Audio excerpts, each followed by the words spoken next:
Om Swastiastu, umat sedharma yang saya cintai. Dalam kesempatan ini saya berbagi pengetahuan tentang meditasi, tapi tempatnya di jalan-jalan.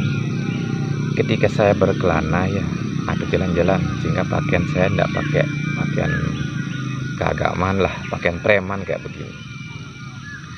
Sudah sekalian, kali ini saya berbagi pengetahuan tentang meditasi.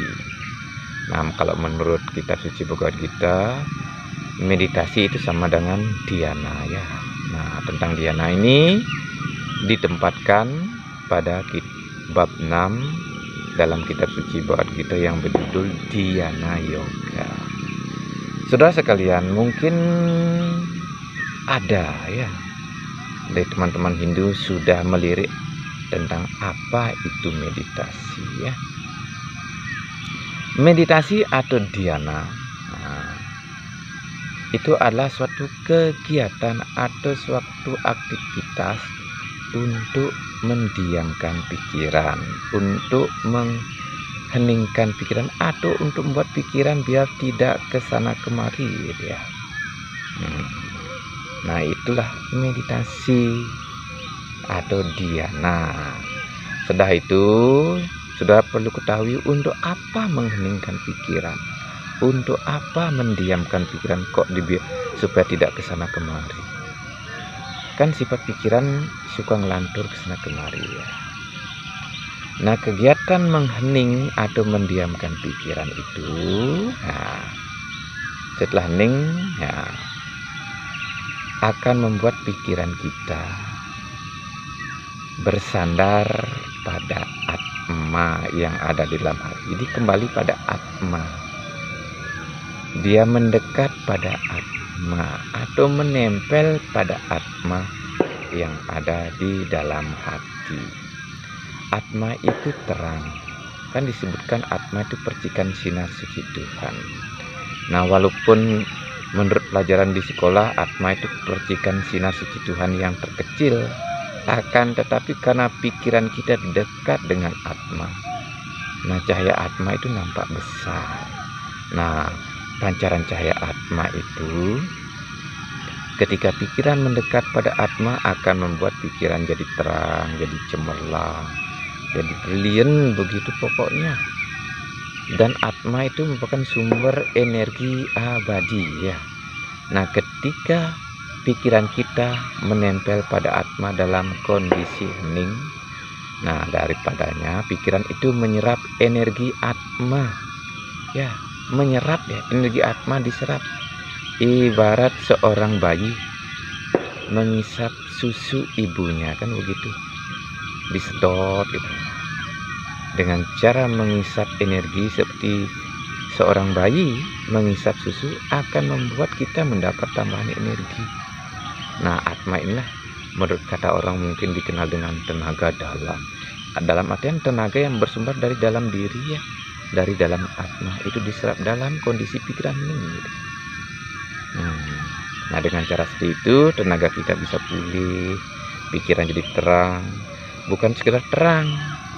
Nah, pikiran kita juga dibuat jadi brilian, cerdas, berpengetahuan.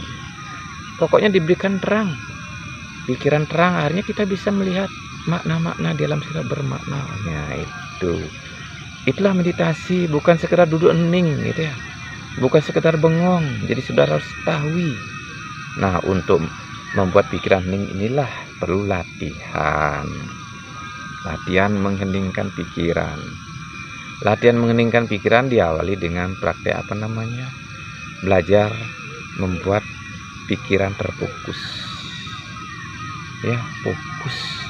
Perhatiannya khusus ya pada sebuah tempat. Kalau saya lihat di alam, sesuai dengan alam Sulawesi, alam Ujung Pandang, kota Ujung Pandang itu, pada saat kita belajar meditasi dengan sikap duduk bersila, diawali dengan ini. Ujung pandang, ujung hidungnya dipandang gitu ya. Perhatiannya pada ujung hidung aja. Nah, kalau perhatian fokus pada ujung hidung, nah itu akan membuat perlahan-lahan pikirnya diam, tidak bergerak sama sekali. Jika tidak, setelah mampu memandang ujung hidung. Nah, arahkan perhatiannya di sela alis. Perhatian ya, diperhatikan aja. Nah, di sini ada pesan kota Kendari ya. Kendalikan pikiran, jangan dibiarkan lari-lari. Nah, dengan cara seperti itu, pikirannya jadi tenang.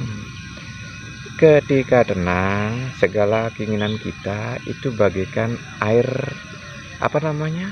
tepung yang ada dalam air. Kalau didiamkan mengendap ke bawah kan begitu ya. Begitu juga ketika pikiran kita diningkan, maka keinginan-keinginan kita itu akan turun, mengendap pada atma. Nah, jadi keinginan kita akan sampai pada atma dengan sendirinya kalau pikiran kita dibuat hening.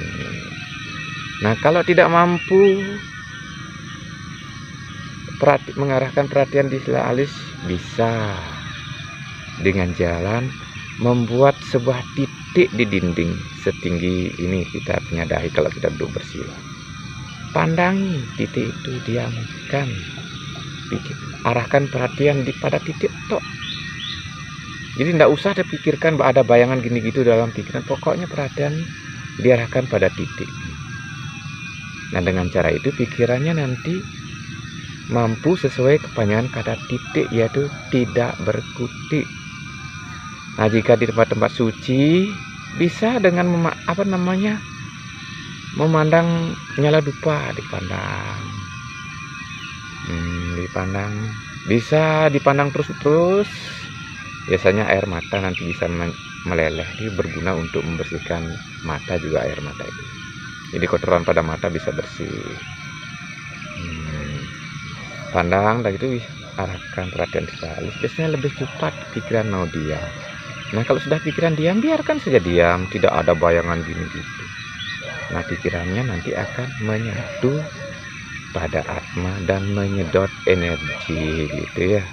Energi atma kita dapatkan sehingga kita menjadi agak agak lebih bertenaga, pikirannya terang, berpengetahuan, kan ada sinar, ada cahaya. Atma itu cahaya terang dalam diri.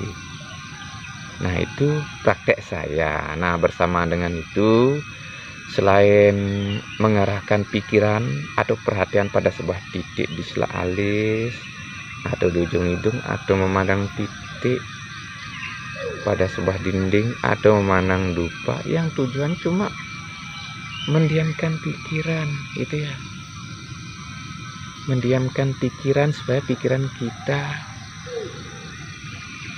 jadi mampu hening gitu. Jadi selain itu saya ada praktek mengikat pikiran. Jadi selain dipatok, ya ini namanya dipatok ya, kalau pikiran perhatian dipandang, diarahkan di ujung hidung pada titik, atau itu namanya mematok pikiran menurut versi saya. Dipatok dari sana dengan perhatiannya fokus ya. Perlu juga ini selain matok ada harus mengikat. Bagikan kita memelihara sapi kan ada patok pengikat tali. Nah, selain patok kan harus ada talinya untuk mengikat. Nah, tali itu untuk mengikat pikiran biar pikiran kita tidak ngelantur ke sana kemari. Mantra ya, pengikatnya mantra diucapkan berulang-ulang, satu mantra aja. Misal suka mantra Gayatri, itu diulang-ulang sambil megang tasbih. Nah, ini penting kok. Jadi enggak pikiran masih liar sekali langsung dipatok begitu tanpa tali. Bagaimana pikiran kita kan kesana kemari, enggak bisa itu. Nah, kecuali mungkin orang sudah bagaimana itu baru langsung tak gitu. Tapi kalau kita yang belum terlatih dalam meditasi, perlu juga mengikat pakai tali. Itu mengucapkan mantra berulang-ulang sambil memegang geniti atau japumala atau aksamala. Nah, itu diulang-ulang sampai 5 putaran. Saya sering begitu. Nah, atau di mantra itu diulang sampai 3 putaran. Setelah itu baru sedikit dipaksakan perhatian di sela alis.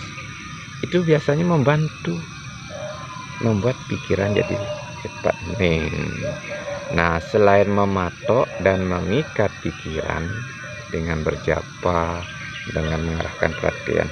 Yang membuat pikiran hening atau diam juga penting membakar sifat tamas di dalam diri, ya.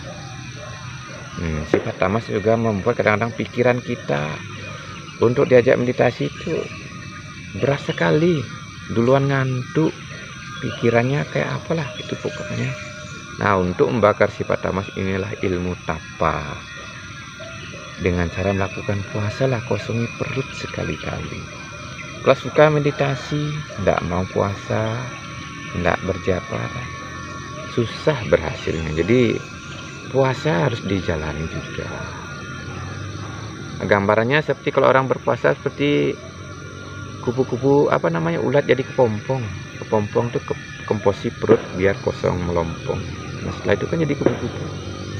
Itu juga maknanya setelah puasa tubuh kita jadi ringan, agak mengambang, pikiran kita jadi ringan, indera-indera kita jadi ringan, dipakai untuk meditasi gitu ya, untuk mengeningkan pikiran atau dhyana yoga agar pikiran dengan mudah bersandar pada Atma.